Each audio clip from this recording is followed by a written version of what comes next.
नंतर आज दिवसभरात आणखी एक महत्त्वाची बातमी अतिशय चर्चेचा विषय ठरली, ती म्हणजे टीईटी सक्ती आणि 15 मार्च 2024च्या शासन निर्णयाविरोधात शिक्षकांनी शाळा बंद आंदोलन पुकारलं।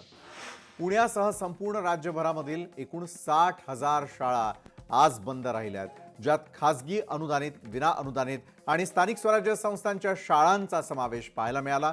टीईटी उत्तीर्णतेची या सक्तीमुळे 53 वर्षाखालील सर्व शिक्षकांमध्ये भीतीचं वातावरण आहे। सर्वोच्च न्यायालयाच्या आदेशानुसार ही परीक्षा अनिवार्य झाली।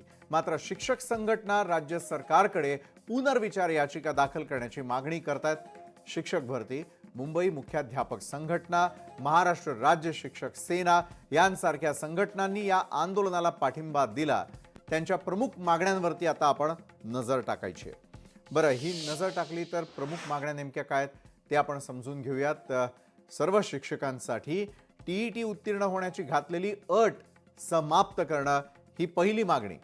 15 मार्च 2024 रोजीचा अन्यायकारक शासन निर्णय रद्द करणं, 1 नोव्हेंबर 2005 नंतर नेमलेल्या सर्व विभागांमधील शिक्षकांना जुनी पेन्शन योजना लागू करणं, शिक्षकांसाठी 10, 20 आणि 30 वर्षांची निश्चित प्रगती योजना राबवणं, शिक्षण सेवक पद हटवून सुरुवातीपासून शिक्षकांच्या कायमस्वरूपी नेमणुकीची व्यवस्था करणं, या प्रमुख मागण्यांवरती आपण नजर टाकलेली आहे। शिक्षण संचालकांनी शाळा बंद न करण्याचे आदेश दिलेले असून त्या बंद पडल्यास 1 दिवसाचं वेतन कापण्याचा इशारा दिलेला होता।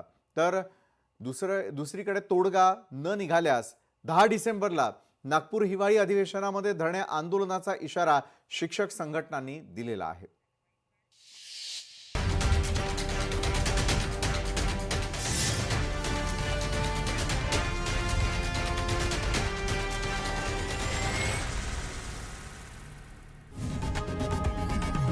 लोकशाही मराठी ऐका, पहा, जागरूक रहा।